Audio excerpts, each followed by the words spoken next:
유언의 내용이 성령을 가르쳐 주는 거예요. 내가 죽는다. 그런데 유산을 남겨준다. 그게 성령이다. 이렇게 얘기해 주는 거예요. 여러분, 청개구리가 죽으면서 내 무덤을 물가에 묻어라.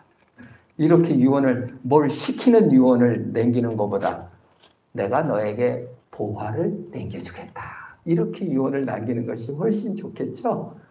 예수님의 유언이 그거예요. 내가 성령을 너에게 주겠다. 그 말이에요. 그러면 지난주에 성령이 하시는 거 6가지로 설명을 드렸죠? 성령은 죄에 대해서 알게 할 것이다. 성령은 의에 대해서 알게 할 것이다. 성령은 심판에 대해서 알게 할 것이다. 그리고 그게 지지난주였고요. 지난주에 성령은 진리로 너희를 인도해 줄 거다. 그런데 성령은 스스로를 증명하는 게 아니라 아버지께서 들은 바 예수님의 뜻을 전하는 자가 될까? 망상이나 의심이 아닌 주님께서 인정해 주는 확신을 너에게 전해줄 것이다. 그리고 성령은 장래일을 알게 할 것이다. 이길지 질지 모르는 싸움이 아니라 이겨놓은 싸움을 하는 거다. 예수가 뱀의 머리를 이미 찍으셨으니 너희들 걱정하지 마. 미래 걱정하지 마. 뭐 가난, 고난, 어려움 걱정하지 마. 괜찮아. 내가 다 이겼어. 이것을 말해주는 것입니다. 그것이 이제 그 다음에 오늘 예수님께서 조금 있으면 나를 보지 못할 것이고 조금 있으면 나를 볼 것이다. 조금 있으면 근심할 거지만 조금 있으면 기뻐할 것이라. 그 조금 있으면이 여러 번 등장하는 본문이 나옵니다. 그것이 요한복음 16장 16절에서 24절까지가 오늘 성경 본문인데요. 제가 성경 말씀을 읽겠습니다. 여러분 잘 들으시면서 펴서 보시면서 말씀은 어떻게 전개될지 한번 생각해 보시기 바랍니다. 조금 있으면 너희가 나를 보지 못하겠고 또 조금 있으면 나를 보리라 하시니 제자 중에 서로 말하되 우리에게 말씀하신 바 조금 있으면 나를 보지 못하겠고 또 조금 있으면 나를 보리라 하시니 또 내가 아버지께로 가미라 하신 것이 무슨 말씀이냐 하고 또 말하되 조금 있으면이라 하신 말씀이 무슨 말씀이냐 무엇을 말씀하시는지 알지 못하노라 하거늘 예수께서 그 묻고자 함을 아시고 이르시되 내 말이 조금 있으면 나를 보리지 못하겠고 또 조금 있으면 나를 보리라 함으로 서로 문의하느냐 내가 진실로 진실로 너에게 이르노니 너희는 곡하고 애통하겠으나 세상은 기뻐하리라 너희는 근심하겠으나 너희 근심이 도리어 기쁨이 되리라 여자가 해산하게 되면 그때가 이르렀으므로 근심하나 아기를 낳으면 세상에 사람 난 기쁨으로 말미암아 그 고통을 다시 기억하지 아니하느니라. 지금은 너희가 근심하나 내가 다시 너희를 보리니 너희 마음이 기쁠 것이요 너희 기쁨을 빼앗을 자가 없으리라. 그날에는 너희가 아무것도 내게 묻지 아니하리라. 내가 진실로 진실로 너희에게 이르노니 너희가 무엇이든지 아버지께 구하는 것을 내 이름으로 주시리라. 지금까지는 너희가 내 이름으로 아무것도 구하지 아니하였으나 구하라 그리하면 받으리니 너희의 기쁨이 충만하리라. 기쁨에 대해서 성령이 임하면 기쁨이 올 것이다. 성령을 받으면 기쁨이 충만할 것이다. 유언을 남기는 거예요. 이 유산을 너희가 받으면 기쁨이 엄청 충만하게 될 거야 라고 말하고 있는 겁니다. 장화 씨는 고향이라는 책을 보니까 첫째 아들, 둘째 아들, 셋째 아들, 넷째 아들이 있는데 아버지가 죽게 됐어요. 그래서 불러가지고 유산을 남기는 겁니다. 첫째 아들에게는 논하고 돈을 줘요. 둘째 아들은 밭을 줘. 그리고 집을 줬어요. 셋째 아들에게는 과수원을 줬어요. 산과. 넷째 아들에게는 아무것도 안 주고 고양이 한 마리를 준 거예요. 섭섭해요? 안 섭섭해요? 다 같이 젖 먹고 컸는데 큰아들이라고 많이 주고 막내는 고양이 한 마리를 줬으니 얼마나 섭섭합니까? 아버지한테 너무 섭섭해요. 꼴까닥 아버지께서 돌아가셨습니다. 근데 고양이를 데리고 터덜터덜 한 돈도 하나 못 받았죠. 재산도 하나 못 받았죠. 그래서 터덜터덜 나오는데 고양이가 주인님 조금 있으면 주인님이 가장 기쁘고 행복하게 될 겁니다. 장화 하나만 사주세요. 그래서 장화를 사줬어요. 구해줬어요. 근데 이 넷째가 나중에 성의 왕이 되고 공주랑 결혼하고 행복하게 살았더라. 그 내용입니다. 유산. 예수님께서 우리에게 주시고자 하는 게 고향일까요? 돈일까요?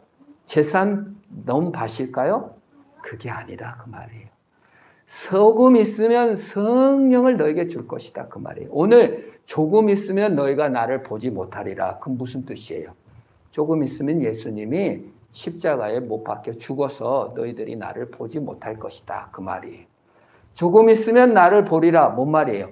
예수님이 죽지만 부활하여 너희들이 기뻐하게 될 것이다 라는 뜻이에요. 이 말씀은 중의적인 뜻이 있어요. 조금 있으면 나를 보지 못하리라 그 말은 예수님이 승천해가지고 하늘로 올라가 버린다는 뜻이에요. 같이 있다가 부활해서 승천해서 올라갔잖아요.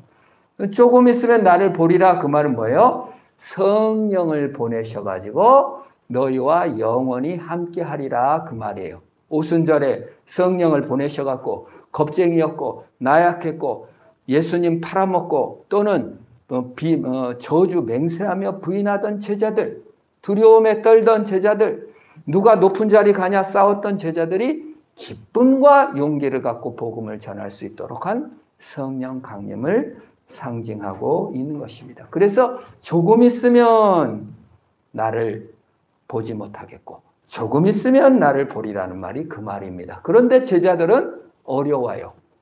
마음속에 딴 것으로 가득 찼어요. 성경을 깨닫지 못해요. 여러분 계시는 10개 보일시예요. 이 성경을 특별 계시라고 해요. 하나님이 열어서 보이신 말씀이에요. 그래서요. 예수님의 제자들이요. 3년을 예수님을 따라다니면서 먹고 마시면서 배웠는데도 예수님의 말씀을 못 깨달아요. 하나님이 열어 보이시지 않기 때문에 그래요. 우리가 성령께 의탁하고 성경을 읽어야지 그렇지 않고 여러분 머리로 이 성경을 읽으려고 하면 지루하기만 합니다. 시험에 들어요. 아 예수 못 믿겠다 이렇게 나옵니다. 성령께서 열어 보여주셔야 성경을 이해하는 거예요. 예수님께서도 제자들을 나무래지 않아요. 3년이나 배워놓고 이 모양이야? 예수 믿으면서 어찌 그따위로 살아? 그렇게 말하지 않았어요. 여러분 제발 교회 다니면서 예수 안 믿는 사람이 너 예수 믿으면서 왜 그따위로 살아? 그런 말에 시험 좀 들지 마세요.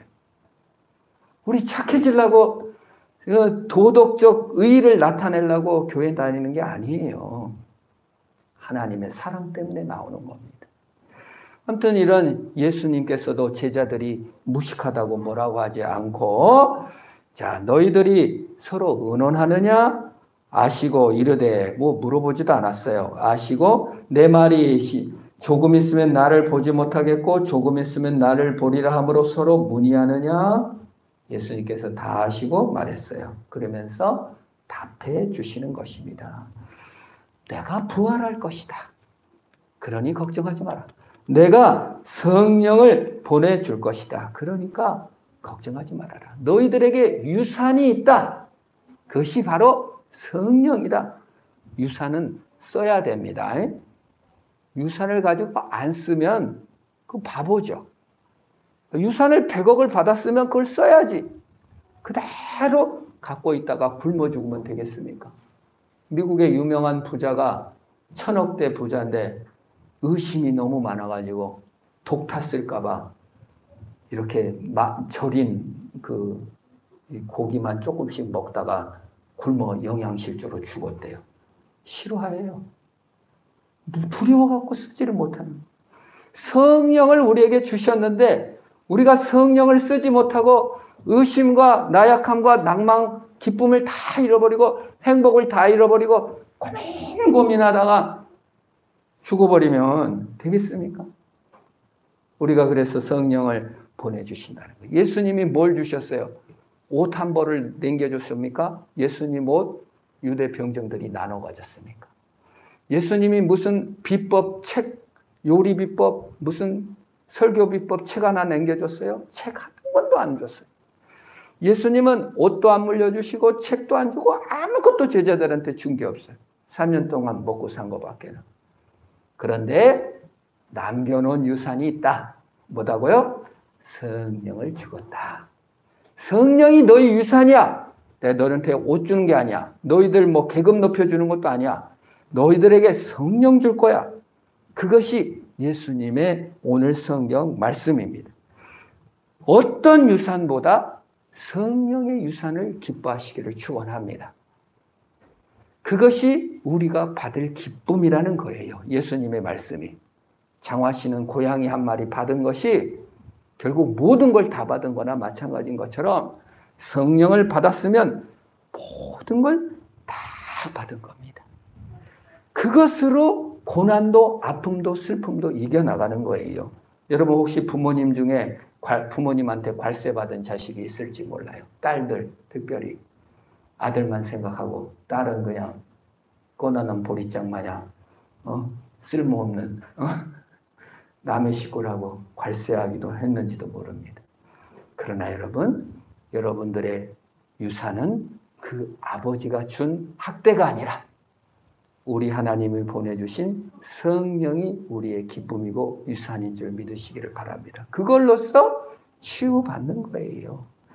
참 아버지가 계시는데 그 아버지가 성령을 보내셔서 억울한 일, 답답한 일, 서러운 일 모든 걸 청산할 만한 유산을 다 남겨준다. 아버지가 나를 미워한 줄 알았습니다. 아버지가 나를 학대한 줄 알았는데 돌아가시면서 전 재산을 나한테 줬어. 다른 자식들한테는 하나도 안 주고 상처가 치유되죠. 마찬가지예요. 비유로서 예수님께서 나를 사랑 안 하신 줄 알았는데 예수님이 나를 방치하시는 줄 알았는데 고난 속에 내버려 두신 줄 알았는데 유산으로서 성령을 보내셔서 모든 상처와 억울함, 쓰라린 고통을 다 기쁨으로 바꾸시겠다. 그것이 성령이시다. 그 말이에요. 근데 예수님께서 뭐라고 말합니까? 세상은 너희가 근심하나 세상은 기뻐할 것이다 라고 얘기합니다. 예수 믿는 것이 무엇입니까? 예수 믿으면 근심하고 슬퍼하지 않는 것입니다. 세상은 무엇입니까? 예수 없는 것이 기뻐하는 것입니다. 세상과 그리스도인의 차이. 그리스도인은 예수가 있어야 되겠고 성령이 있을 때 기쁜 것이고 세상은 예수가 없고 성령이 없을 때 기쁜 것이 세상이에요. 그걸 말합니다. 그래서 지금도 세상은 예수 없이 살고 성령 없이 살라고 합니다. 그 예수 믿는 것이 헛것이다. 전 어렸을 때 많이 들었어요. 교회 왜 나가냐? 예수 믿으면 떡이 나오냐, 밥이 나오냐, 돈이 생기냐. 거기 가만히 앉아서 영혼을 왜 뺏기고 있니? 차라리 그 시간에 돈을 벌어라. 예수를 믿냐? 내 주먹을 믿어라. 그런 말 참 저는 많이 들었습니다. 지금도 마찬가지죠. 예수 믿고 예수와 함께 사는 것은 기쁨이 없고 쓸모없는 일이다. 근심거리다. 거기 가서 너무 빠지지 마. 예수한테 빠지면 안 돼.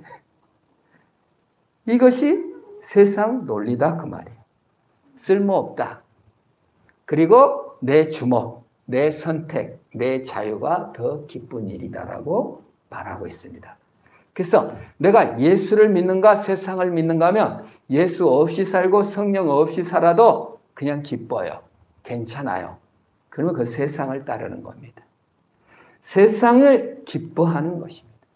세상이 기뻐하는 것은 성령 없이 예수 없이 사는 것을 기뻐하는 것을 세상이라고 합니다. 그걸 세속화라고 합니다. 세속화는 내 기쁨이 내 자유, 내 선택에 있는 거예요.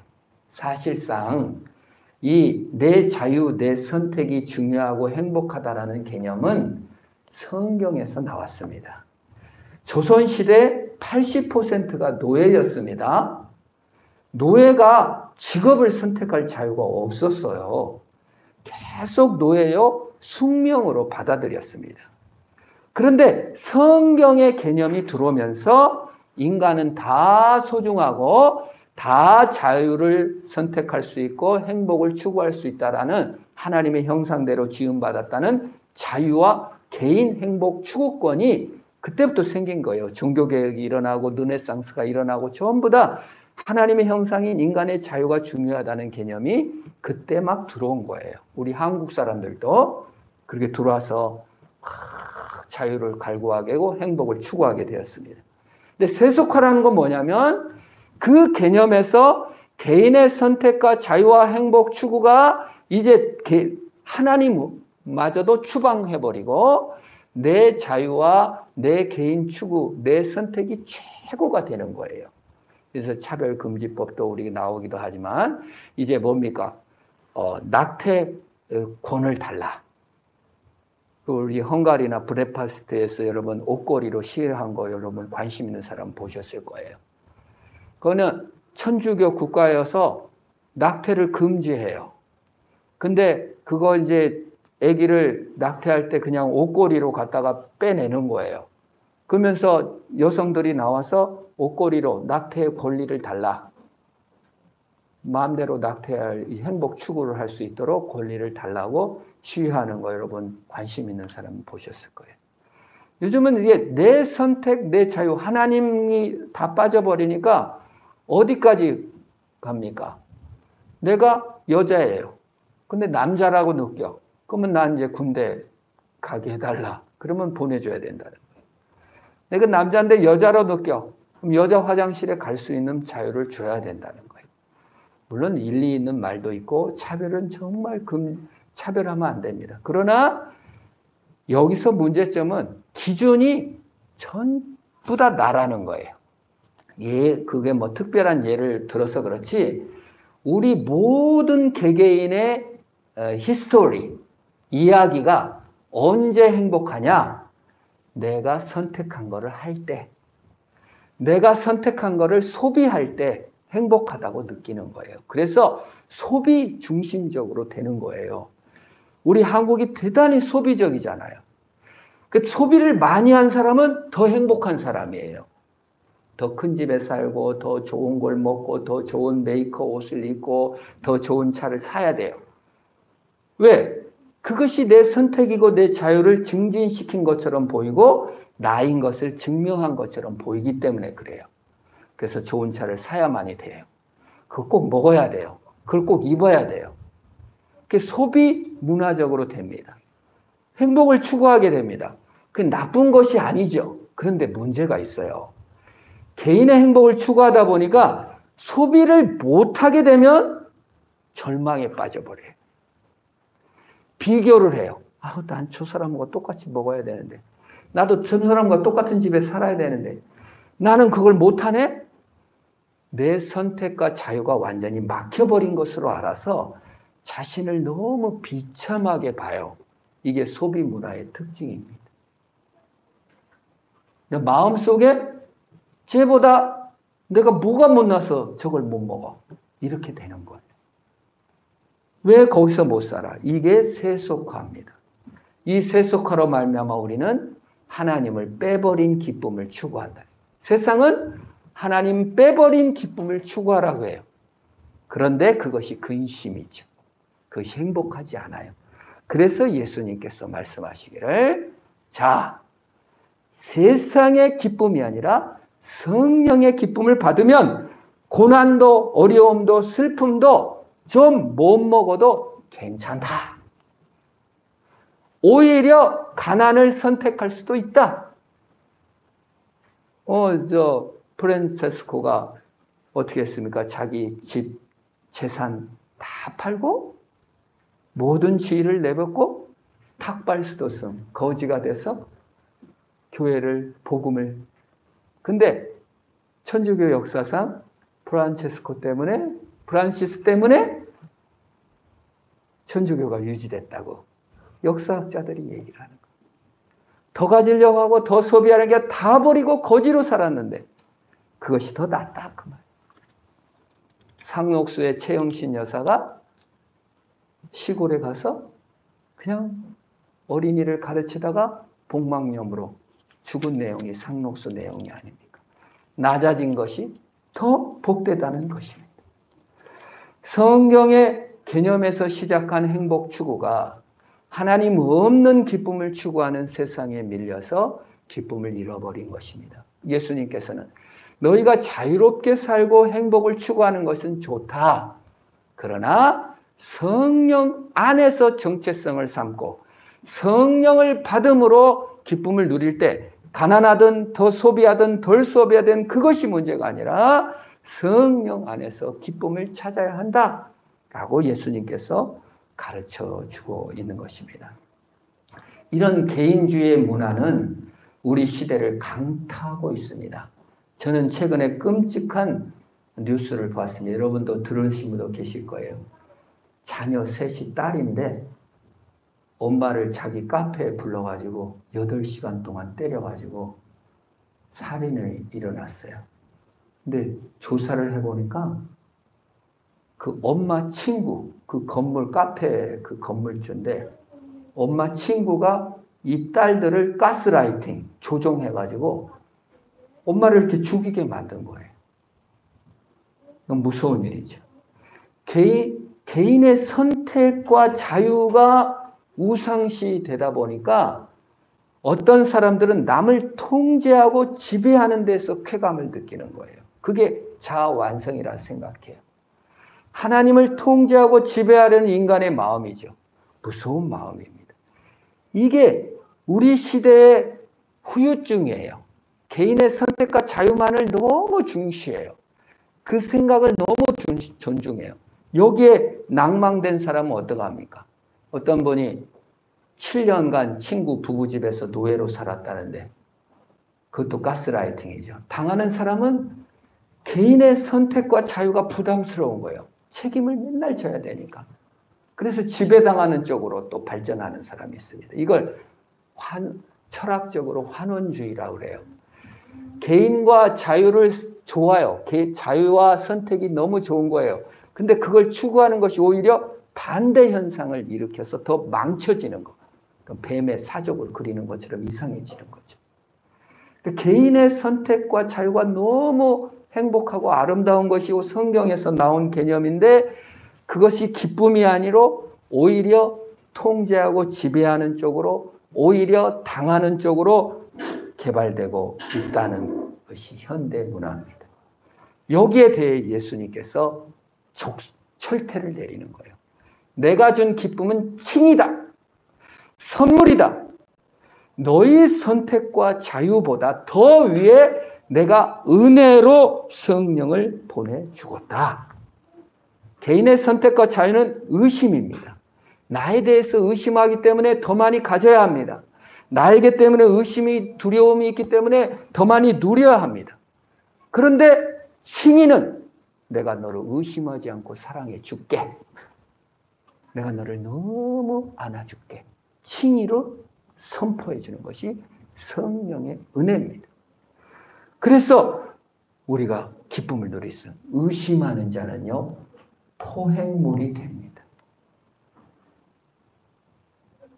여러분 우리 그 코로나로 인해 가지고 보이스피싱 피해자가 4배가 증가했대. 그 뭐 때문에 보이스피싱의 노획물이 되죠? 의심 때문이잖아요. 검사가 당신 며칠 날 나와 겁부터 먹는 거예요. 의심이 우리를 포획해 갑니다. 원망과 망상으로 우리를 이끌어 갑니다. 망상이 뭐예요? 의심이라고 그랬잖아요. 의심이 피해 망상, 과대 망상, 스스로를 세워가려 하니 스스로 부족한 것을 알 수밖에 없으니 과대망상을 부려야 되고 스스로 학대할 수밖에 없는 것입니다. 예수님께서 그것이 기쁨이 아니다. 믿음이 기쁨이다. 내가 성령을 너희에게 보내주겠다. 부활의 기쁨으로 성령의 임재의 기쁨으로 너희에게 안겨주겠다고 죄와 사망과 의심을 버리고 성령과 부활의 능력을 가지라고 말해주고 있는 것입니다. 거기에 대해서 21절에 여자가 해산하게 되면 그때가 이르렀으므로 근심하나 아기를 낳으면 세상에 사람 난 기쁨으로 말미암아 그 고통을 다시 기억하지 아니하리라. 우리나라가 전 세계에서 아기를 제일 안 낳는 나라인데 2명이 만나서 0.8명을 낳는다고 합니다. 일본은 둘이 만나 1.4명. 우리보다 멀죠. 0.6%나 일본이 많이 낳습니다. 그 이유가 무엇일까요? 너무 힘들어. 아기 낳는 것이. 어떤 연예인이 아기를 안 낳는데 그 왜? 아기 고생시킬까 봐 안 낳는다는 거예요. 고난이나 어려움을 감수하지 않는다는 거예요. 여기 여자분들이 많이 계시는데 아기 낳을 때 아팠습니까? 안 아팠습니까? 엄청 아팠죠. 아픈 걸 잊어버리지는 않습니다. 그러나 할머니들이 뭐라고 말합니까? 싹 잊어버리고 또 난다. 아픈 거 잊어버립니까? 잊어버리지는 않죠. 그런데 아기 키우는 기쁨, 사람 난 기쁨이 너무 커서 고난도 아픔도 잊어버리고 또 날까 하는 마음이 든다 그 말이에요. 너무 귀하고 너무 좋으니까 아기 고난이지만 그 현대 문화는 뭐예요? 고난이 있어도 그 고난이 싫은 거예요. 편한 게 좋은 거예요. 어려운 건 나쁜 거예요. 이게 현대 문화의 예약입니다. 현대가 소비 문화라는 건 뭐예요? 세속화 문화라는 뭐예요?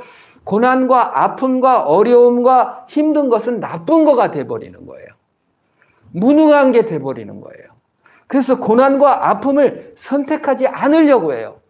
어떡하지 덜 아프려고 해요. 아유, 애기 낳으면 아파요.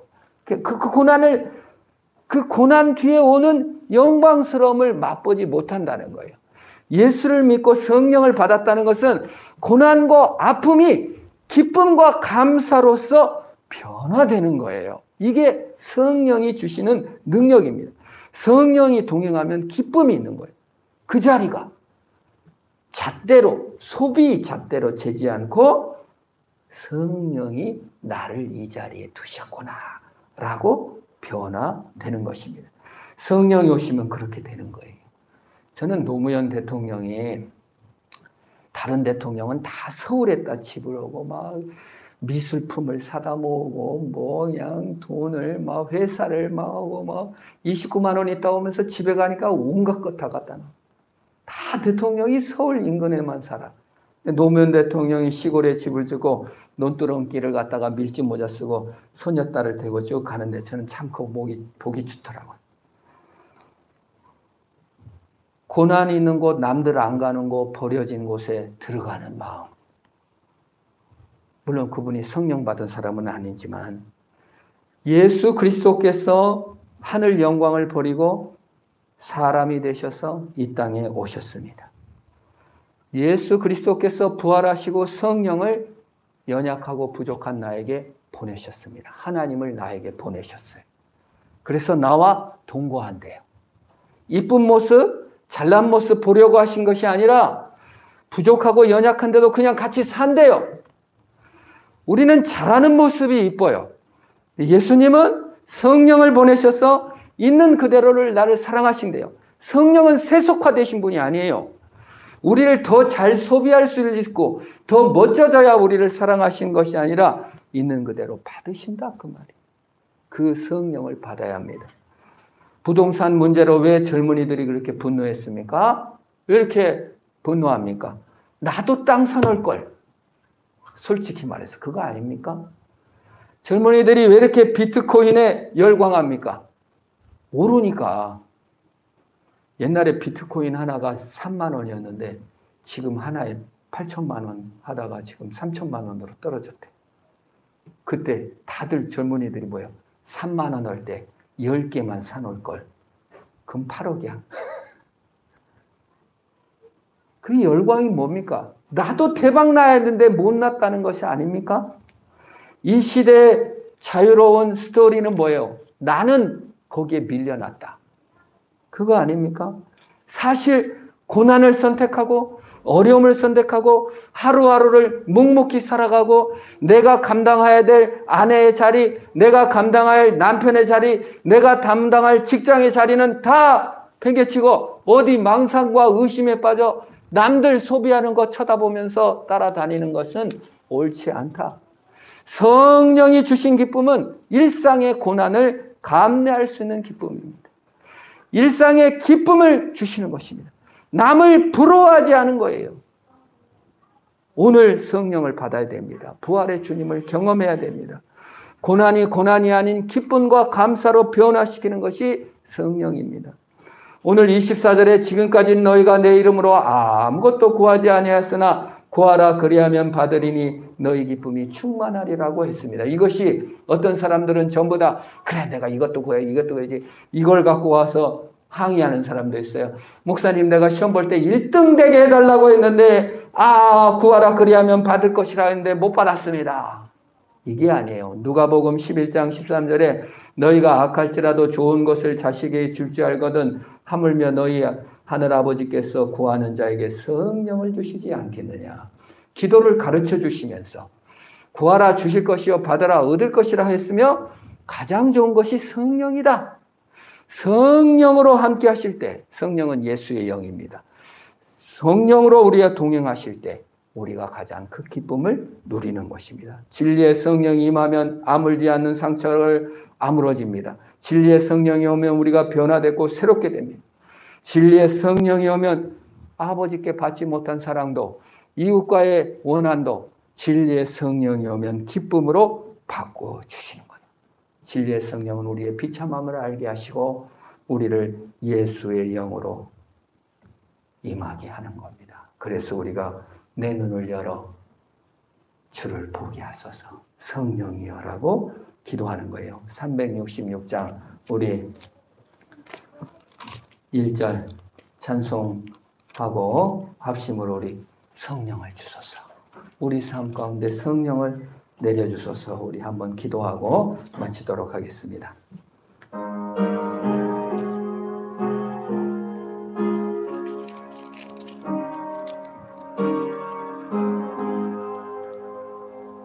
어두운 내 눈 밝히사 진리를 보게 하소서. 진리의 열쇠 내게 주사 참빛을 찾게 하소서. 깊으신 뜻을 알고자 엎드려 기다리오니 내 눈을 뜨게 하소서. 성령이여 반주해 주시고 우리 같이 기도합시다. 눈을 뜨게 하고 귀를 열어주소서. 성령님 우리에게 임하여 주옵소서. 돈, 물질, 성공 구하는 것이 아니라 성령의 유산으로 사는 내가 되게 하소서. 진리의 영이시여 우리의 마음에 임하셔서 우리를 기쁨으로 채워주시고 진리의 성령과 동행하게 하소서. 아물지 않는 상처가 기쁨으로 변하게 하소서. 변화되지 않는 내가 새롭게 되게 하소서. 예수의 영으로 충만한 내가 되게 하옵소서. 주여 도와주소서. 우리 합심을 한번 기도합니다. 하나님 감사합니다. 내 눈을 뜨게 하소서. 내 귀를 열어주소서. 내 입을 열어주소서. 성령님 오시옵소서. 기쁨의 성령이시여 나와 동행하시고 나를 사랑하신 주님의 능력으로 일어서는 우리가 다 되게 하여 주시옵소서. 하나님 아버지 감사합니다. 진리의 성령님 우리에게 오셔서 우리 기쁨이 충만케 하여 주시옵소서. 내 아픔과 내 눈물과 내 비참함이 진리의 성령 앞에 빛을 잃고 사라지며 진리의 성령으로 인하여 치유와 부활과 기쁨의 능력이 충만케 하소서. 돈이 없어도, 물질이 없어도, 성공이 없어도, 건강이 없어도 진리의 성령을 유산으로 받고 기쁨과 만족과 감사를 드리게 하소서. 오늘 하루 고난을 견뎌내게 하시옵소서. 오늘 하루 주의 은혜 가운데 행복한 자가 되게 하시고 그렇게 해석해내고 그렇게 살아갈 수 있는 능력을 진리의 성령님 부어 주시옵소서. 하나님의 성령님 도와 주시옵소서. 이제는 우리 주 예수 그리스도의 은혜와 하나님 아버지의 무한한 사랑과 성령 하나님의 이로 교통하심이 영원히 함께 하시기를 축원하옵나이다. 아멘.